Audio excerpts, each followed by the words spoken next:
This video. Actually, let me make sure.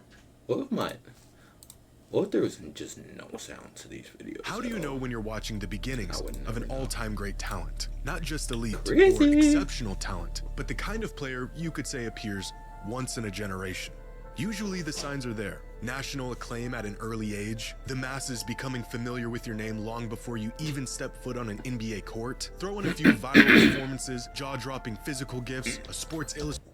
Chat, what do y'all think about Cooper Flagg? Game 1, that nigga went, what, 5 for 21? I said, holy hell, what are we doing?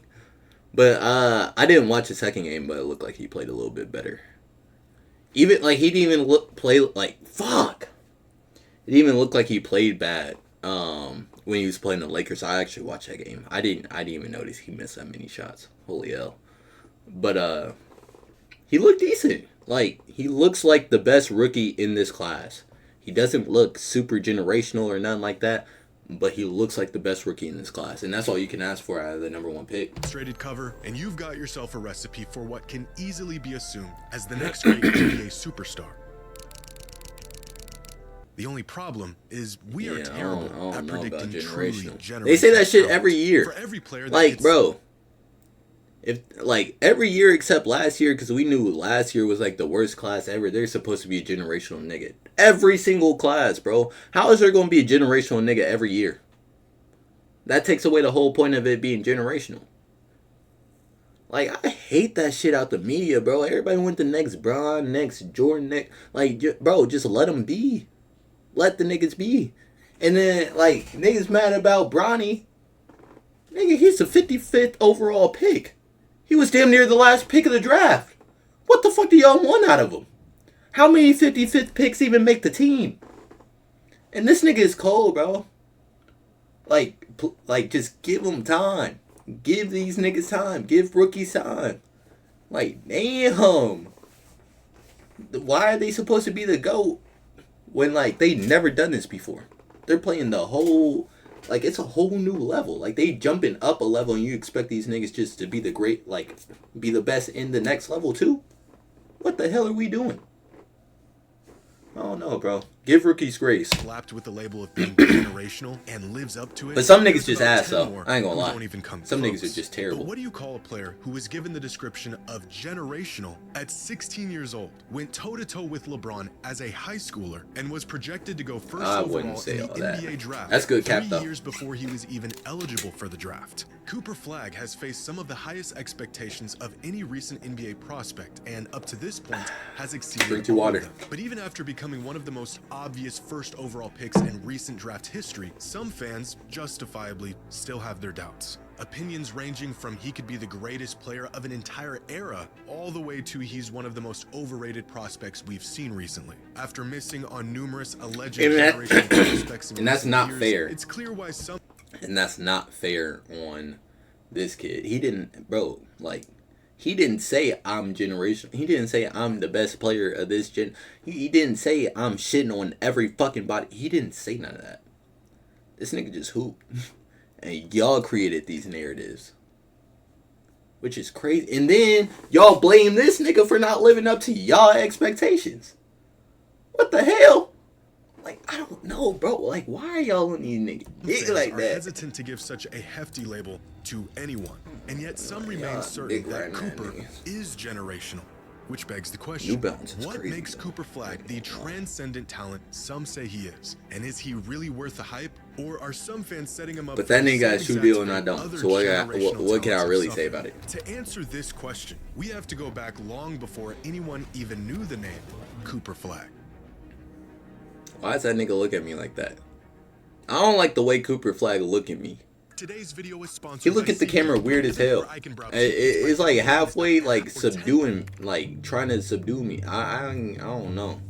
In December of 2021, a news publication out of Maine wrote a piece about a basketball prodigy who was starting to gain attention not just around the state, but around the country, describing him as a talent they had never seen before. A 6'7", supremely gifted 14-year-old. Local coaches and scouts knew immediately they were onto something special and early. I ain't seen a lot of shit. This would be one of the first mentions of the name Cooper Flagg. a freshman who had yet to play a single game of high school ball. Is that nigga wearing New Balances in? What the fuck is he wearing? What are these? We gotta start looking into New Balance, bro. Why the fuck is he wearing these? Any agreed they had never seen the likes of. Over the next 2 years, Cooper quickly became a national headline, transferring to Montverde Academy and rising up the high school rankings. By the end of his sophomore season, it became clear that Cooper was, in fact, a talent unlike anything else in the country. The secret was out. Cooper Flagg may just be next up. A conversation that led to this. The first mention of Cooper Flagg not just as a great prospect, but as a generational prospect. This came out following a successful summer season where Flagg jumped up national rankings from a 5-star prospect to the consensus #1 player in the country in his class. Like many others before him. AJ, ain't this nigga in high school? How are they in the same class? And were they at Duke or no? Were the Boozer twins at Duke? Or are they committed? Did he reclass up? I don't know who this is. Darren Peterson. I don't know who that is. Hold on, let me see the rest. I don't know who anybody else is. To the consensus #1 player in the country in his class. Like many others before him, the towering propositions about his game and what he might become began to ramp up. And but being called generational isn't necessarily out of the norm for prospects of this caliber. I love it though. However, what is out of the norm is the fact that this article was published on August 3rd, 2023, when Cooper was just 16 years old. At the time, 3 years away from being draft eligible. His incredible physical tools and NBA I ain't gonna lie. If you're 16 already and you're just getting called a generational talent, I don't think you gonna be generational, my nigga. Like, look at Braun, bro. They were calling this nigga a generational talent in middle school. What the fuck? Like, bro, I don't know. Like,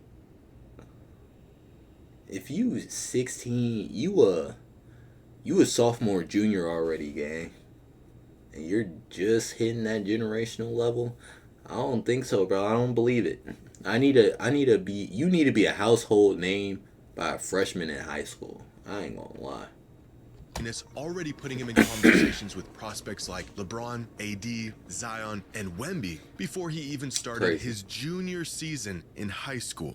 But turns out that junior season would never come. Because just a week after getting compared to the best prospects of the 21st century, Cooper broke headlines when he decided to jump up a year and reclassify from the class of 2025 to the class of 2024. The result of Flagg jumping up a class and bypassing an entire season of basketball, he not only instantly became the #1 player in the country against players 1 to 2 years older than him, overnight, he became the favorite to be selected first overall in the 2025 NBA draft.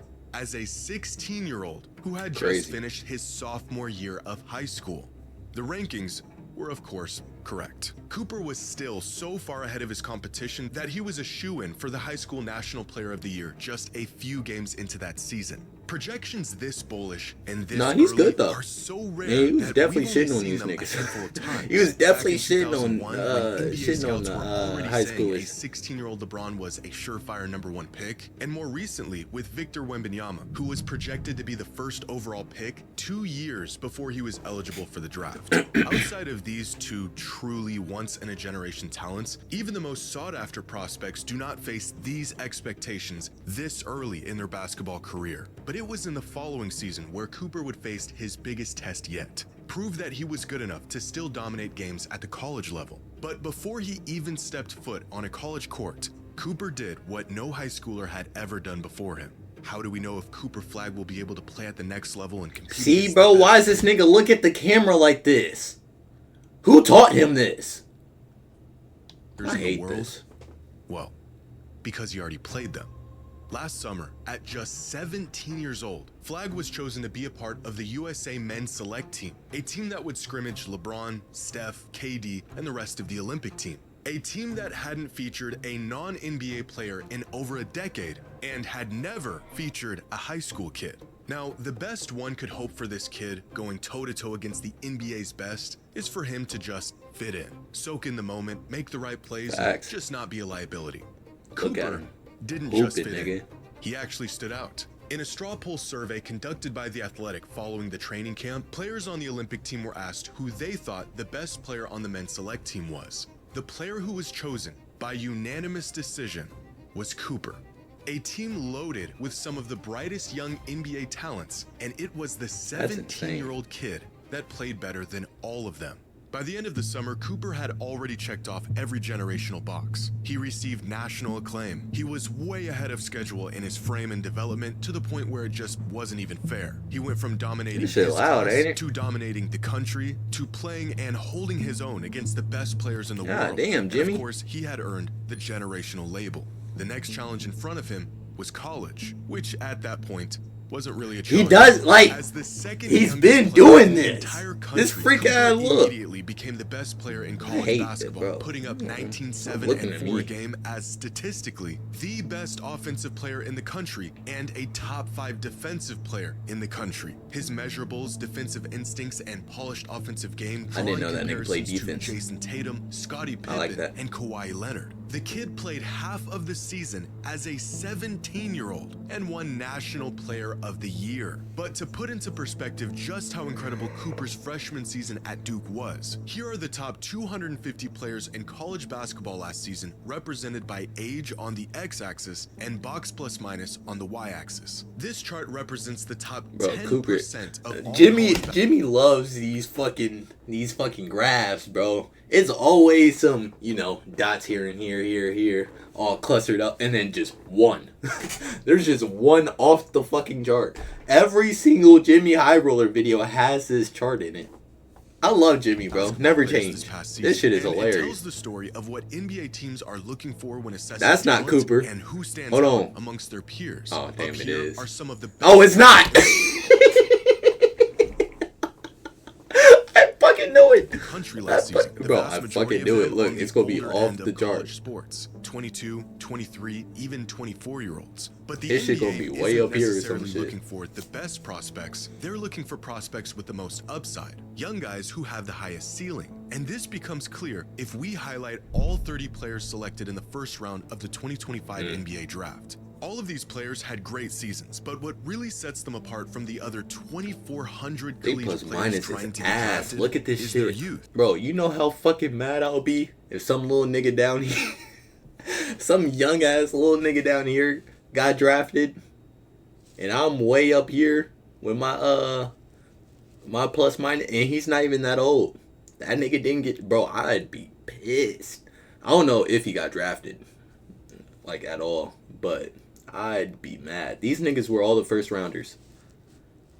So, yeah, I'd be pissed. Look at the top picks in this year's draft, and all of them are much younger than their non-drafted counterparts. Oh yeah, all of them went undrafted. GG's, my nigga. Recipe of being elite and extremely young, and landing here will greatly increase your odds of making it to the league. It's not just about being good. This nigga it's is about cold. being good Who the early fuck is that? and having the potential Murray to get a whole lot better. Boyles? But I think his last name is Boyles. In the country are here. Where's Cooper Flagg? You guys are not gonna believe this. He's up here, all by himself. A kid that was supposed to still be in high school as by far the best player in the country. He has the highest upside. It plus is not minus. a stretch to say Cooper Flagg is a generational talent. But here's the catch. Despite all of the incredible things he's done over the last few years, and his absurd NBA readiness at a young age and just how much upside he possesses, Cooper is not the exception. When LeBron came into the league, we had never seen a prospect quite like him up to that point. When Victor Wembanyama was drafted, we definitely had never seen a player like him before. In fact, I didn't even know a player like him. That's what I'm saying, bro. Like, but we you gotta like players stand even out. recently, like Cooper Flagg, that were just as talented, just about as young, with games just as NBA ready as Flagg's is. And even when we think we know the recipe for a surefire megastar, history has shown us that oftentimes we don't know the difference. Bro, don't between put Blake great with these talent niggas, and bro. generational Don't put Blake talent. Griffin with Since these 2000, niggas. Are you there fucking have been crazy? 12 players who were given the label of generational, I from guess, LeBron bro. and Greg Oden to Zion and Bro, Wemby. why can't I Now, for breathe? many of these names, similar to Cooper Flagg, their title as generational was accepted, I think Wemby's gonna be but not by generational. everyone. I think Greg Wemby Oden is back in definitely 2007, generational. who truly did look like a once-in-a-generation big man coming out of college. Him getting selected over Kevin Durant is about all the evidence you need of that. Same with Zion Williamson in 2019, another incredibly hyped prospect with superstar potential. Chat, that shit was crazy. If you haven't in a long time, in a while, go watch Zion Duke highlights, or just Duke highlights from that year. It is fucking insane, bro. Like, the shit that these niggas were doing is fucking ridiculous. Like, they should not have been able to team up, bro. This nigga alone should not have been able to play college basketball. Bro, them niggas were going the doors crazy. of college basketball for a season, Oh, but has look at been this completely derailed thanks to injuries. 12 proclaimed generational prospects in 26 years, or about one projected generational talent every other year, is a gross nigga look like an overestimation, alien. not just of talent, but Sorry. how often this kind of talent comes around. Among the true generational talents, and the ones who had the potential to be one, are the players who were thrown into a conversation they should have never been in. Dwight Howard and Anthony Davis are both incredible Hall of Famers, but still not quite generational. Andrew Wiggins and Facts. Ben Simmons looked the part, but fell short by about a mile. Believe it or not, even players like DeAndre Ayton and Cade Cunningham managed to earn the generational label. I don't leading up to remember the time they Cade were being drafted. generational, Of or these 12 DeAndre players, Ayton. one of I ain't gonna them lie, the truly only lived people that I really remember being called generational was this nigga. Well, I don't remember that, but obviously Braun. Andrew Wiggins, I remember that. He was supposed to be like the next Braun or some shit. Ben Simmons, I remember that. Zion, I remember that. And then these two. See, look, every fucking year, they have one of these generational niggas, bro. It's not right. Stop calling these niggas that. And another one is currently proving he was worthy of the label. The general public predicted 12, and we got 2. No matter how many players we That's how claim to be generational should be. turns out once in a generation truly means once in a generation. And with Wemby clearly being the guy of this era, we may not be due for another generational talent for quite some time. And Coop What are might the be odds cool, Cooper bro. lives Coop up might to be the like an absolute AB ass upper end nigga, of bro. the ceiling people have placed on him? Well, no one actually knows. If what a player did leading up to the time of them being drafted told us who they would become in the league, then Zion, Ben Simmons, and Andrew Wiggins would be the face of the NBA right now. The inverse of this is also true. If pre-draft projections were any indication of who a player would eventually become, Giannis, Jokic, and Kawhi would have been written off years ago. We may have an idea of what a player might become, but that's it, an idea. Truth is, some of these once proclaimed generational talents didn't fail to meet their potential. It's likely that they were just never the once in a generation talent some claimed them to be. All things indicate that Cooper Flagg could be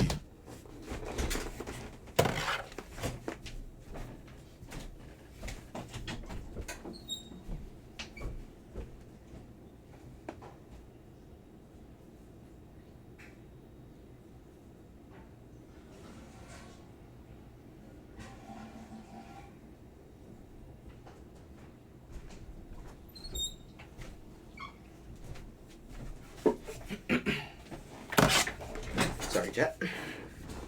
a truly transcendent player in the league. Of course, that's if indication meant anything at all. Only time will tell what Cooper's true potential is and if he'll rise up and meet it. Oh, that's the end of the video. Wow. Chat, what do y'all think? Think generational means generational, and we already have our generational player of the generation, I guess. Yeah, I think Wemby's this generation's player. Like I said, I think Cooper will be really good.